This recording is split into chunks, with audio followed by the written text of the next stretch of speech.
I want to recognize some special folks that are here from, we'll just call it the northwest part of the state, because I think they're from a variety of areas, Enid and other places such as that, but they're known as the Sons and Daughters of Liberty. Would you folks please stand up, all of you? And you can probably recognize them. They're walking around with these signs on their backs called No Obamacare. And really welcome you being here today. I'd received an email and wanted to know if we had room for them, and assured them that we probably would. So we're glad that you came here today. And Mary Rump, would you please stand up?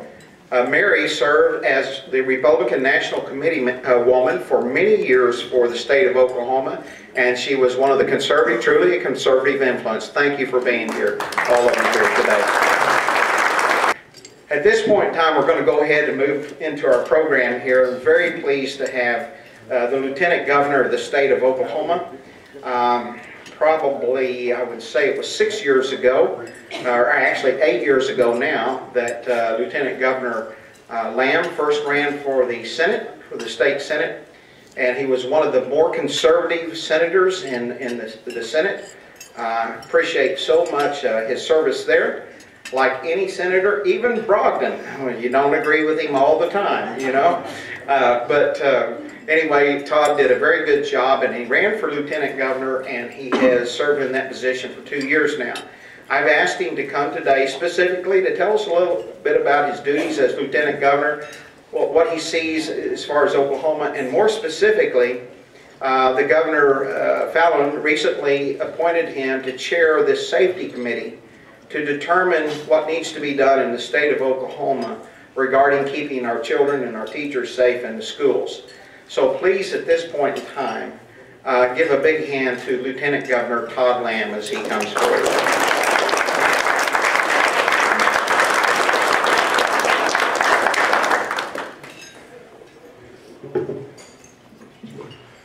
Charlie, thank you for the introduction. Thank you for the invitation.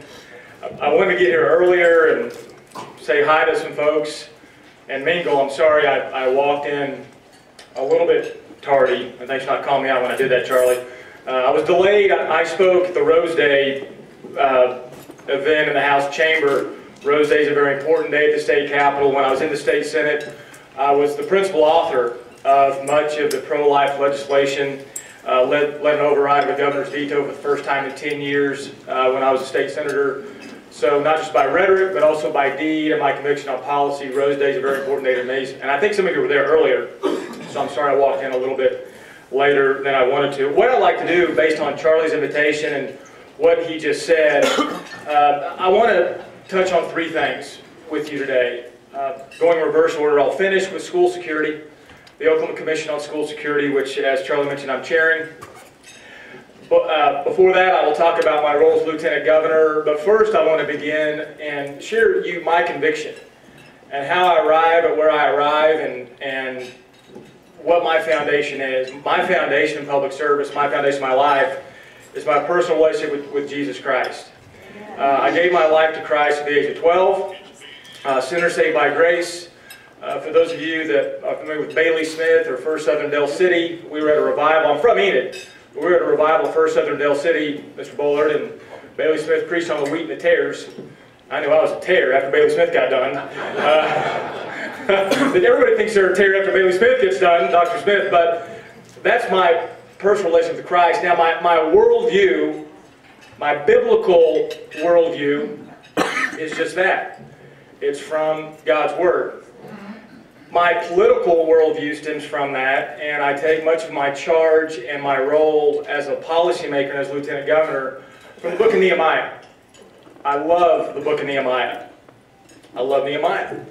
He's probably my favorite character in the Old Testament. A lot of people like David or Moses or Noah or others, but I like Nehemiah. Those of you very familiar with the story of Nehemiah, it's not just because he was eventually governor. That's not why. That's not why. So, no, it's not an announcement. But that's not why. But here's why I want to share this with you. I'll move on to my role as Lieutenant Governor. Nehemiah chapter 1, verse 2. You know, Nehemiah is cupbearer to the king. Real low on the totem pole. You know, he tastes the wine first. He tastes the food first. And he'll be the first one to know if there's poison in it. He's replaceable, in other words. But Nehemiah chapter 1, verse 2, when the kinfolk come back from the homeland, Nehemiah asks, what's going on back home? That teaches me to be engaged on public policy and issues of the day. Nehemiah asked and he inquired. Nehemiah chapter 1, verse 4, going through this very quickly, when Nehemiah heard the news of the wall being torn down and on fire and in disrepair, he fell down and he wept. He cared enough to be emotionally charged and engaged on the issues of the day. And then fast forward to verse 11 of chapter 1.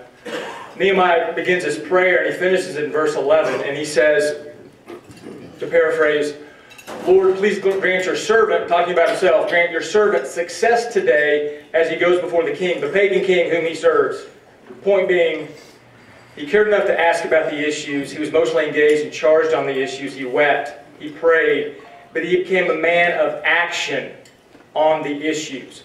He had a plan. He was going to go before the pagan king and say, here's my plan to go rebuild the wall. Here's what I want to do. But he knew he needed God's blessing to prosper and God's grace to prosper before that pagan king.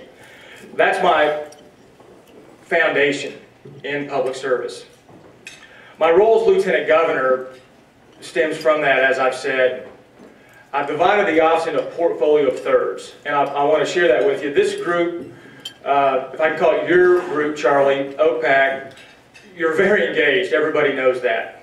And this group could probably pass a pop quiz, but if you pop quiz 3+ million Oklahomans, one question on the pop quiz, what does the lieutenant governor do? There may not be a lot of A+s on that quiz. So that's what I want to share with you upon Charlie's recommendation, what I'm doing to serve you as Oklahoma's 16th Lieutenant Governor. Now, I said the 16th, we count George and I twice. He served a long time. I think that's why we count him twice. There was a little bit of divide between a couple of his terms. But we count George and I twice. I'm the 16th.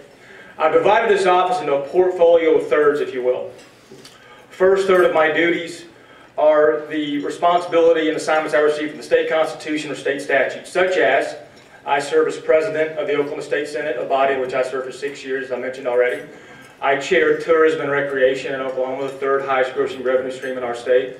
I'm on the Board of Equalization, which among others, we certify the dollars that the legislature can appropriate for the next fiscal year.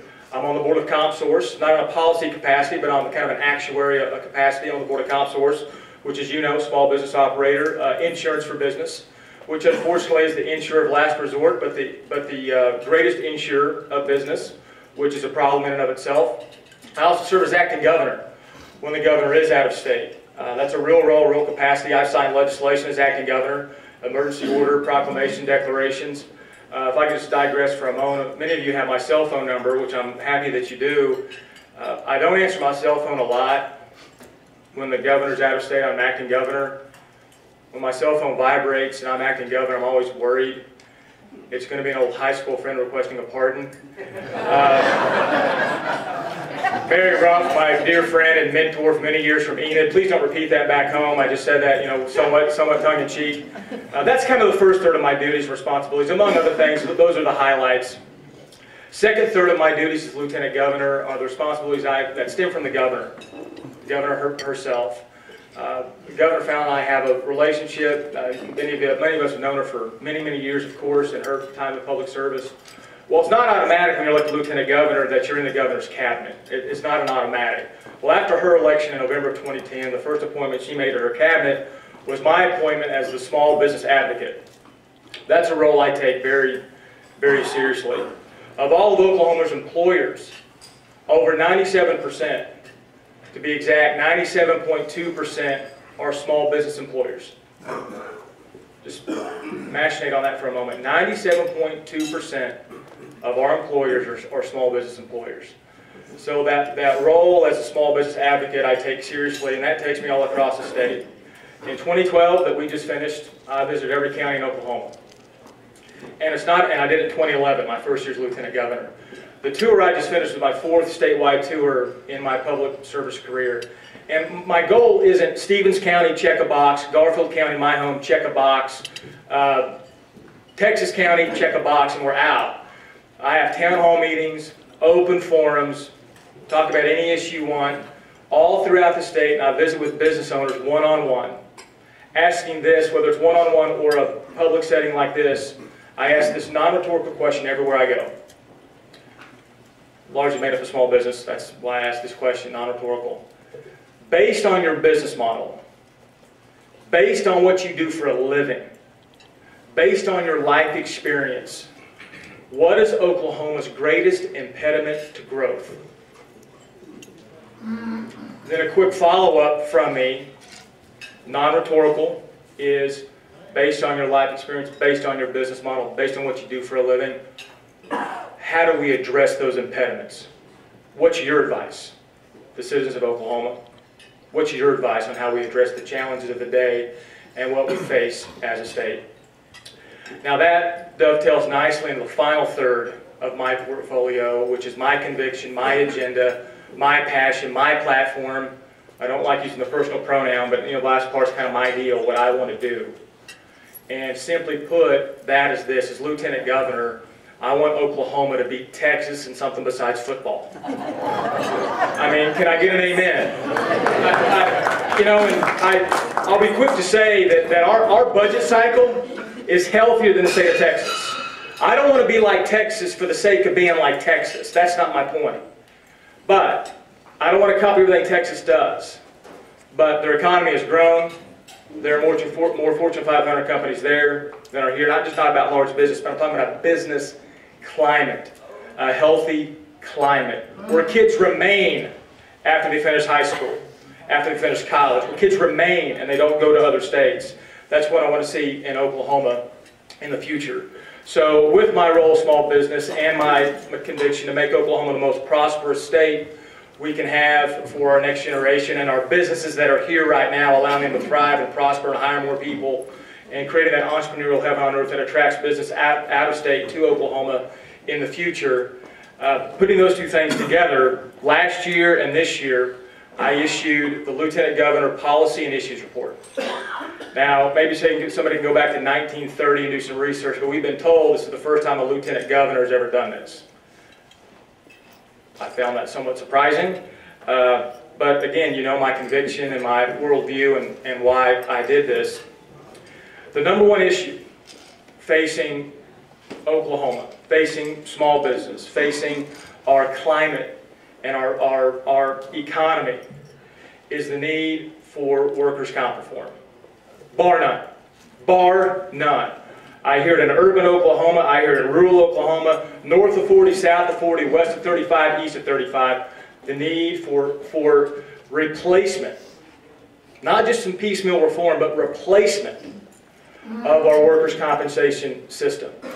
I don't want to get too far down on the policy. I can do that during our Q&A, which I'm going to get to very shortly after I talk about school security. But just to highlight that a little bit. In the last several years, rate of claims, talking about workers' comp, rate of claims have gone down in Oklahoma. Which, I mean, you kind of make that logical step. Well, rate of claims has gone down, we're not a very dangerous place to work.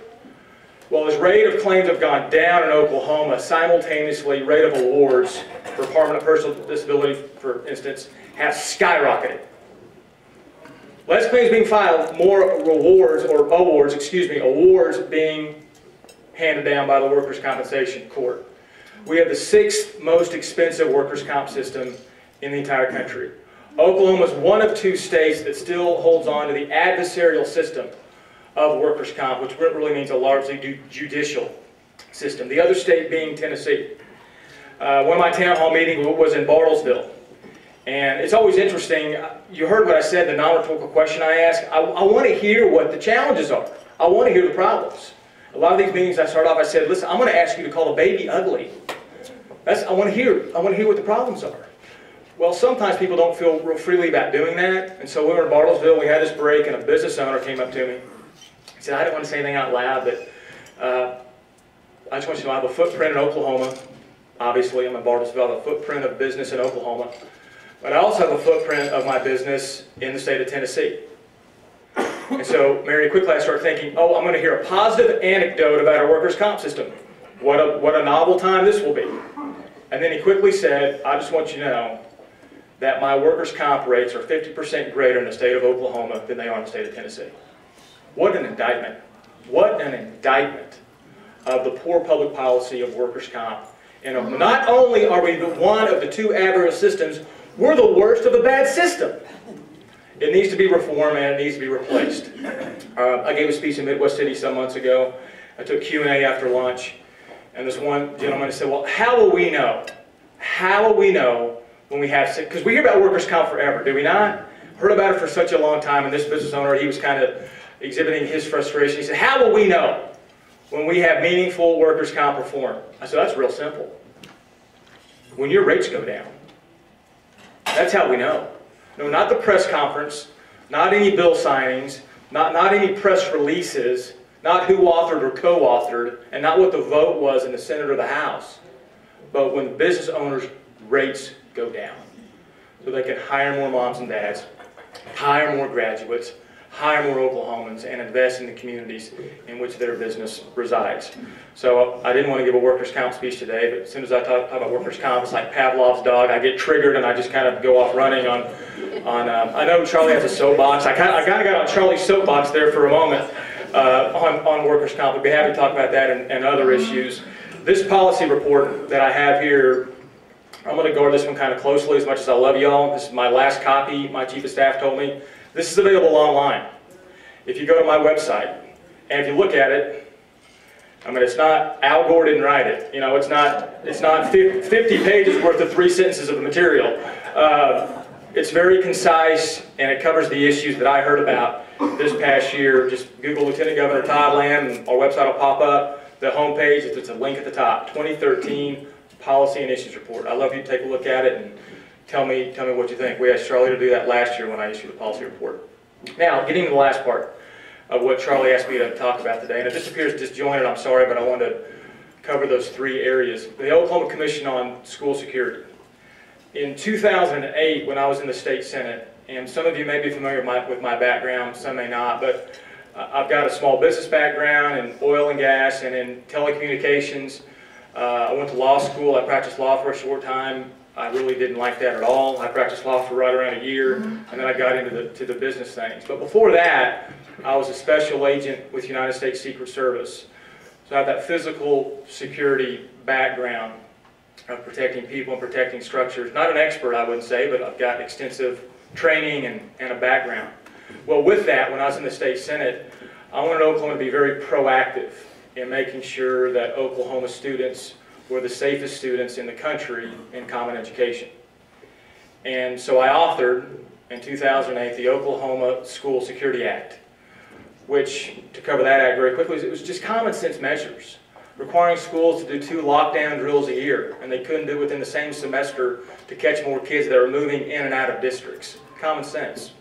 Up until 2008, many schools were required by law to open their schools as polling places. Now, if you think about that for a moment, how many times you walk to a school and there are signs posted, "Do not enter," "Don't come in"? If you do come in, sign in, give us a copy of your driver's license, and then we might let you take lunch to your child. And that's kind of the signage right up until 2008. Except for election day, we took all the signs down and said, come on in, the general public, wear whatever you want to wear, set down a bag if you want to sit down, walk out, leave the bag behind you. It just didn't make any, it wasn't common sense. So we removed the mandate on schools that required them to be open for polling places and put in local control of school boards to decide if their school should be open as a polling place. And there were some other items of the School Security Act. So that was 2008. After the Sandy Hook tragedy, just over a month and a half ago, I got together with the Speaker Shannon, and President of the Senate, President Pro Tem of the Senate, Brian Bingman, and they asked me to form the Oklahoma Commission on School Security, to chair it because of my background and what I'd done. And we took recommendations from the public, from legislators, and what I said initially, I said, I'll do the commission, but I don't want legislators on it. I mean, they're great men and women. I just, we don't want any skin in the game, and they're busy enough with session, and we don't want anybody to kind of just be for their piece of legislation. Let's not have legislators on it. Let's get subject matter experts on it. So here's what we did. Again, taking recommendations from all across Oklahoma. We have superintendents on the commission, superintendent from Shattuck, which if you don't know where Shattuck is, it's that far east of Texas. Very western part of Oklahoma. Principal from Wilburton, a school teacher from Morrison, superintendent of Bartlesville, superintendent of Claremore, a chief of police for the Tulsa public school system, captain with the Edmond Police Department who's in charge of the school resource officers. We have a district attorney. We have Roger Webb, for example. Roger Webb is just kind of a catch-all. He's now responsible for common education as an interim headmaster at Oklahoma Christian Schools. He's also the former commissioner of public safety, just kind of education and public safety background. We have mental health professionals on the commission, subject matter experts, 22 of them from all across the state getting together. And so far, Charlie, yesterday was our second meeting. Our first meeting, we had a national security, school security expert from Cleveland, Ohio named Ken Trump. You would like Ken Trump. Ken, he's published 3 books, and he was in school security before school security was a buzzword, right? You know, it's kind of like Representative Coleman. You were Tea Party before Tea Party was cool. I mean, you've been in the trenches for a long time, and I say that very respectfully. And it's good to see you again. I didn't see you when I walked in when Charlie introduced you. It's really, I remember going to your fundraiser with Frank Keating. And that dates me probably more than it dates you, going to your fundraiser. But Ken Trump led us off 3 weeks ago. Department of Homeland Security gave us a briefing on school security, some mental health, Department of Education on statistics. Yesterday we had Steve Mortensen out of Tulsa, who runs Providence Canine. He told us how many weapons and drug paraphernalia he finds in schools in Oklahoma. It's just shocking. The number of knives, daggers, and guns that kids are bringing to school and they're finding in lockers. Yesterday afternoon, as I wind down the school security and take your questions, was the first time the commission really started an open discussion. Our first meeting 2+ weeks ago, we had a lot of information because I knew all the subject matter experts. They knew something about security or about the issue at hand, but we all didn't know everything. So we tried to lay that firm foundation with Homeland Security, Ken Trump, mental health, and some other challenges. So yesterday afternoon for about an hour and a half was our first open discussion. Not sure where we're going to head yet, but what I told them, what I told them when I asked everybody to serve on the commission, we will not discuss gun control. We're not going to talk about gun control and limiting our Second Amendment right in Oklahoma.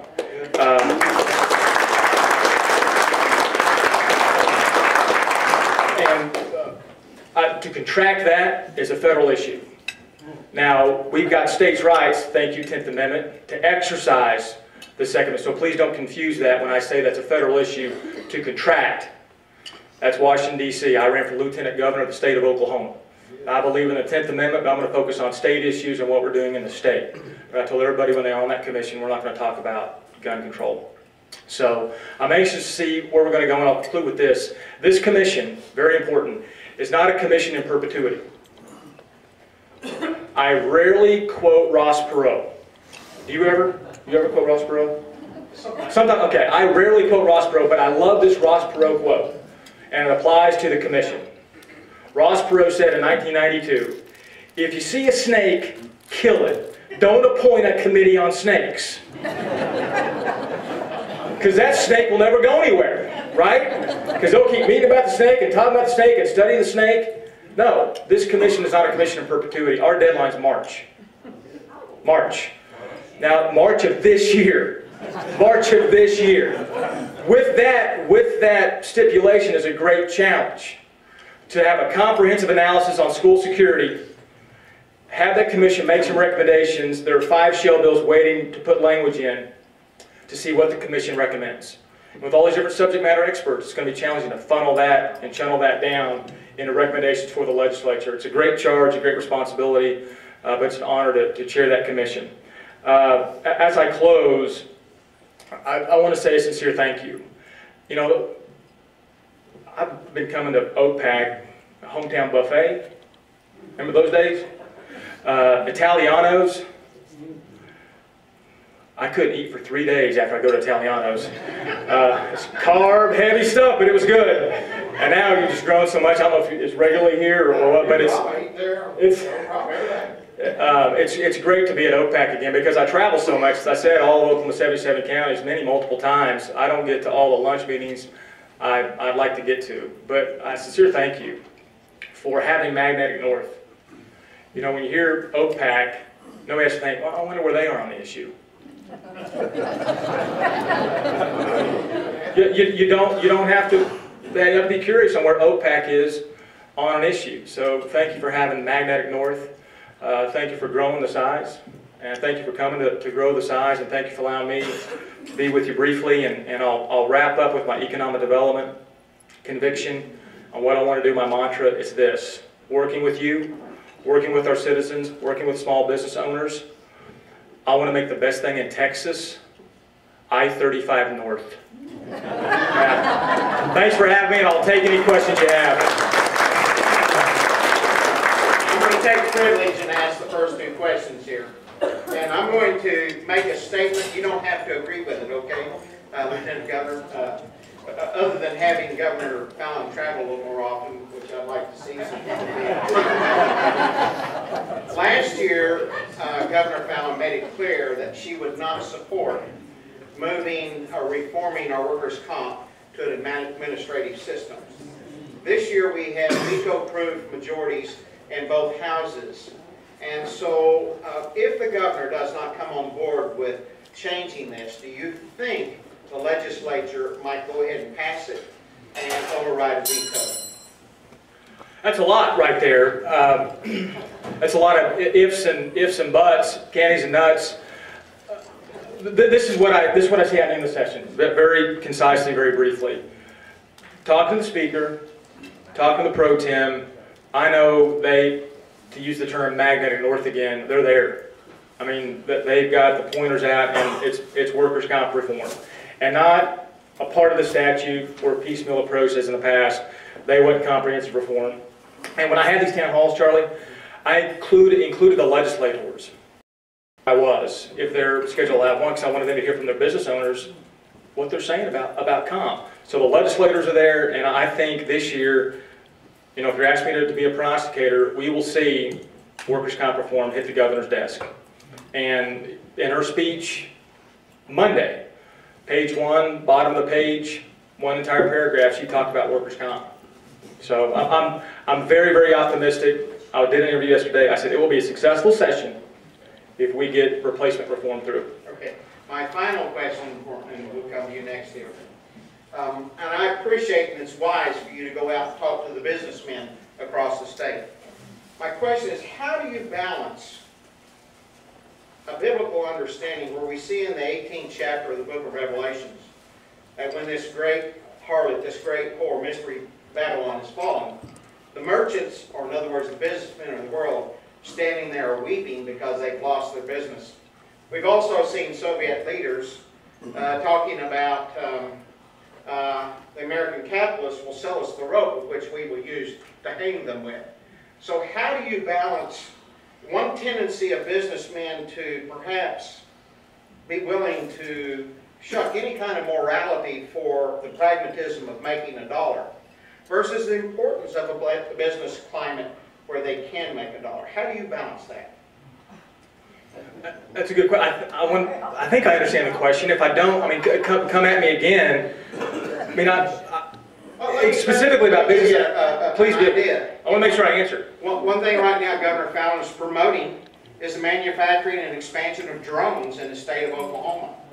And they could be used very, you know, for beneficial reasons. Okay. They could also be used for some really bad purposes. That's just one example. Sure. That kind of brings it down a little bit, funnels it down. Well, with the drone technology, you know, Representative Wesselhoff had a press conference yesterday with the ACLU, and that's fine. You know, ACLU, my first thought is they were never with me on the pro-life stuff. But it is what it is, and on some issues, I guess they can come so far around they get it. But the quote yesterday was, it's not just drone technology that's the concern, it's what can be done with it. Now, this will appear like a prop, and Charlie's close enough to see it. It's not. That's my Constitution. And I've carried it since I was in law school, and you can see it's tattered and it's highlighted. Fifth Amendment means something. Unreasonable search and seizure. We're protected from that. And the drone technology can be used, as you said, Charlie, and was mentioned yesterday at the press conference, to help combat wildfires, Amber Alerts, help find missing little girls that might be taken advantage of, or missing little boys that are kidnapped. But in no way, shape, or form should we use that technology, or any technology, to track citizens and have an Orwellian state that we will lose freedom and liberty. So hopefully that answers your question. If it doesn't, come at me again, and I'll be happy to tackle it another way. Just keep that in mind and thinking that when you talk with businessmen. Sure. Travis. I'm going to follow up on the workers' comp. Yes, sir. Is there a model system that other states use that works better than others? And if so, how do we find out about it? How do we talk to legislators about that kind of system? And to follow up on that, who's the resistance to doing it? Those are both great questions. If you couldn't hear from the back, first he said workers' comp, or there are other states we could model or look at that have a better system than Oklahoma. Second part of his question is, to paraphrase, it seems so common sense, who's against this? Great questions. First of all, there are about 48 other states we could look at, unfortunately. Yes, and a lot of the model, when you talk about administrative replacement, Arkansas is the model for administrative. Last year we saw the legislature talk about opt-out or alternative coverage. That's kind of the Texas model. It's a hybrid of administrative, but it's got some alternative coverage in there. But Senator Sykes being one, Senator McKean, Senator Treat maybe. I know a few representatives and senators went to Arkansas during the interim to look at their workers' comp system and what they're doing. But if you said pinpoint one state, I'd say we don't want to be like Arkansas, just be like Arkansas. But they have a system that works. And businesses aren't fleeing, and businesses aren't complaining. And to keep that in mind, a permanent partial disability claim in Oklahoma is roughly $27,000. Don't hold me to that exact figure. In Arkansas, it's half that. Half! That's just one part of workers' comp, but that's an extreme problem. Now, who's against it? Well, it's not just lawyers. We've had a challenge getting it through. When I was in the Senate, we talked about it, and I wish I could pinpoint the problem. Maybe we haven't had enough army, enough OPAC army, if you will, to borrow that term, to push the ball over the goal line. That's why I'm optimistic this year.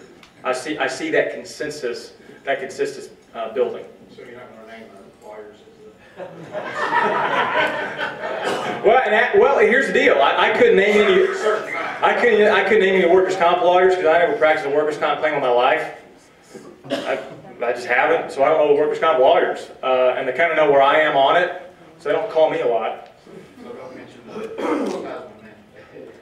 someone else. Yes, Ralph. Yes, I want a question or a comment about school safety. Yes, sir. We do the lockdown drills during the year. Yes. And one of the lockdown drills, I was in my office, which has a door facing the hallway with a glass window. Not real safe. And I just thought in my mind, what if somebody came in and opened my door or kicked it down with a gun? I could do two things. Pray, or fall on my desk if I had time. It really scared me. That's a picture of almost every office in a school. Then I thought about where our kids, what they were doing. Our procedure we've been taught to get them in a corner, away from the door, away from the window, and hope nothing happens. Well, we find out, I think, put them in the corner. Our police chief and LC explained this to me. It's the worst thing you can do. All covered up. Automatic rifle, you can get them off one. And yet other measures were much better than that. But I thought if I had a gun in my desk drawer and somebody kicked that door down, at least I got a chance, humanly speaking. I don't know where that's going, but I know the opposition, schools not being gun-free. But I do know that a lot of administrators are concerned about this. How much work the committee's finding. Sure, I'll touch on that real quickly. I know we have another question over here. I want to be sensitive to everybody's time. Let me reiterate my conviction on the Second Amendment. And it's not rhetoric with me. I'm not going to tell you how many firearms I have because it's my business. Well, I got plenty, Charlie. I got plenty, and actually, our 3-year-old little girl, third grade little girl, she decided for Christmas it's time she got her gun because she's seen her 6th grade brother come home with his 4th buck this December, and she's like, we love Duck Dynasty, we love that show, and she wants to know why she didn't have her gun. So she got her gun this Christmas. I'm a life member of the NRA. I paid for that, by the way. That's not like, oh, you're kind of a good policy guy, we'll give you a comp life membership in the NRA. No, I'm a life-paying member of the National Rifle Association. Now, with guns in schools, the Commission has not talked about it. And as I've talked to many people around the state, one thing we should be very, very cautious of, and I share the Secret Service thing because I think this rings so loudly. When I got out of the Secret Service Academy, we were all issued 9mm handguns. Keep in mind, the Secret Service was created in 1865 by Abraham Lincoln. Ironically, it was not for protection, just for the investigation of counterfeit currency, telling you more history than you care to know right now. One of the last things he did as president was sign the executive order creating the United States Secret Service. It's the oldest general law enforcement agency in the country. Oldest general law enforcement agency in the country. Well, they've been around a while, is my point. I was issued a 9mm in 1998. Point being, 2 years later, an edict came out from the director. And he said, all agents will be reissued 357s. 6-hour 357s. Well, that kind of begged the question, why? Well, the Secret Service, after a lot of study and a lot of years being around, realized the 9mm was somewhat dangerous for innocent folks and the protectee, the President of the United States. Because if you've got to get a bad guy, that 9mm with the speed and velocity and the calibration of that 9mm, I don't mean to be graphic, but burn through the bad guy, hit him, burn through it, go through sheetrock, and hit some innocent guy or the president or vice president or his or her family on the other side of a wall. Well, if it took the Secret Service that long, say, let's do 357s, because that'll just hit mass and just expand into mass is what a 357 does. It took a lot of study and understanding. So, as we exercise that Second Amendment right, and we had that debate on school security, that's a valid issue to talk about, but we also have to understand, with that training, it's just not understanding how to pull your hammer back and pull the trigger, but velocity, calibration, and what the bullets you have in your firearm will do once it exits the chamber of your firearm. So I think that will be part of that discussion as we move forward. Someone else? Yes, sir. I don't want to take your role, Charlie, but I think he had his hand up after Mr. Bullock. School Security Commission, are these meetings open meetings? Absolutely. They are? Absolutely. Where can I find the schedule? Absolutely. And location? I'll tell you the schedule right now. The next time we're meeting is next Tuesday in 419C at the State Capitol. That's on the Senate side, if you will. To be exact, it's the southeast quadrant of the State Capitol, up the Grand Staircase, off to your right, 419C. And it's also streamed live on the internet, everyone, right, Keith? My Chief of Staff, Keith Beal. The Senate website. The Senate website that's streamed live. It's been covered by the press, and they're absolutely open. And to let you know when we're doing the next meeting, we will have a briefing from Dr. Ryan Brown, who's an associate professor of psychology at the University of Oklahoma, on the culture, not courage. Culture of honor. Culture of honor presentation, why people react they do, why they react, and also a counterterrorism presentation. The Bezel in Russia, when the terrorists came in and held the school hostage and booby-trapped it, and then it was a disastrous ending. We're going to have a presentation on that by the former Bureau agent. What time? 1:30 in the afternoon, 419C. And then call the office if you want, 521-2161. We're meeting almost every Tuesday for the next 4 weeks. There's one exception, that's a Wednesday, and I don't want to tell you the wrong day, but call the office, 521-2161. We'll be happy to give you the schedule. Love to see you. Love to see you. Next Tuesday? Next Tuesday, that's right. About 2 more questions, Thomas. You expressed support for the Second Amendment. What do you see yourself doing or encouraging the legislature to do to remove the restrictions on it we have in this state currently, such as license carry requirements and so forth? I'll support it any way I can, what I'm doing for my office, nothing, quite frankly, right now. That doesn't mean I'm not a fan of the Second Amendment. You know my conviction. I've shared that, I think, fairly well today. I don't know how many pieces of legislation filed that would fall under the umbrella of Second Amendment, and those lawmakers are probably doing a very good job presenting their bills in their respective houses. Okay. Yes, sir. Just a quick statement, if you're worried about going all the way through, check it out, RBD Ammunition San Antonio. It doesn't go through. Do you have stock? No stock? Okay. And just quickly on that, Mr. Bullard talked about the office. I failed to mention we have an architect on this commission. That's been one of the most prominent comments I've had as I've traveled around the state. We said, we heard you got an architect on the commission. We want to talk about structure. So is that, am I getting pulled, Charlie? Are those meetings archived? Yeah, but we can take a couple more. Someone else? Yes. If we could address the issue of the drugs that these kids are being given by psychologists.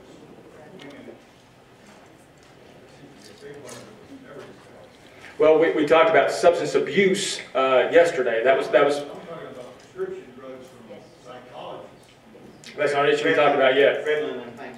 Right. So, how about our Enid group, our Western Oklahoma group? All right, yes, ma'am. Yeah, my home's not putting me on the spot. They're about to, though. What about armed security at the schools? Is that going to come forward? Oh, sure. I mean, I can't imagine anything being off the table with discussion. Now, keep in mind, I'm chairing the commission, but it's, I mean, I'm not mandating the commission. We've got folks on there that I met for the first time when they showed up to the first meeting. But armed security will certainly be part of the discussion. There's now armed security in many of our schools. It's a funding issue in many schools, and it's a concern anywhere. And by the grace of God, we have not experienced large-scale violence in Oklahoma. But again, I did not want to be reactive after something happens here and say, let's get a commission together and talk about it. Let's be proactive and try to prevent it in the future. Yes, ma'am. Follow up, and then I'll sit down, Charlie, after this one. I'll provide a solution to the funding program. You can take the money that's being used to track school kids and collect data on school kids and use that money to hire retired police officers in the schools. And I'm unfamiliar how much money that is. Do you know how much money is being spent on that? I'm unfamiliar. It's significant enough. I don't know exactly. Okay. Well, I'll give you my card and we can talk about it. Thank you all very much. One more quick. Oh, one more? I'll close it here. Oh, well, imagine that. Yeah. I'm done. Thank y'all for having me. Are you aware of the survey POE sent out with their teachers? I don't think On so. this issue? No, I don't think so. It's on the front page of the current issue of the Tulsa Beacon newspaper, Oklahoma's finest conservative weekly newspaper. They asked their members, their teacher members, and there's over 2,000 of them, a variety of questions. And one of the questions was, how many of you would favor teachers being armed in the classroom? 42%. How many would favor teachers being armed in the classroom with cleat training? Went up to 48%. It was a minority that was opposed to the teachers being trained in the classroom. Here is my idea. Let's give each local school district this option. The state of Oklahoma will provide a stipend. $600 for the first teacher that steps up, takes training, says, I want a gun. This is annual. $500 for the second one, $400 for the third one, and all other teachers beyond that, $200. Okay? Or, if they'd rather have professionals in there and not do it themselves, then we pay the professional out of the teacher's salary. Now, if you're a teacher, I'm sure you won't like that. But the idea is, you have one professional in school, he's just one person in one place. You have 3 to 10 in a school, and it can't be in the drawer. It's got to be somewhere on you or something. We can't have the kids breaking in drawers and getting the guns. But anyway, if we did that, I think we could really solve this. And for all teachers or administrators who say that teachers have got to be focused on something else, or they can't do that, or their adrenaline rush or whatever. Remember that 9-year-old girl, Durant, that just protected herself with a gun not too long ago? If she can do it, I believe any college-educated teacher should be able to do it if they so choose. So, thank you very much. That was the easiest question yet. It was just a statement.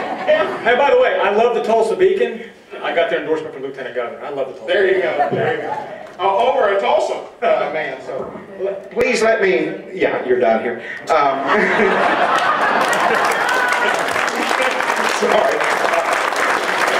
We've actually been friends for a while.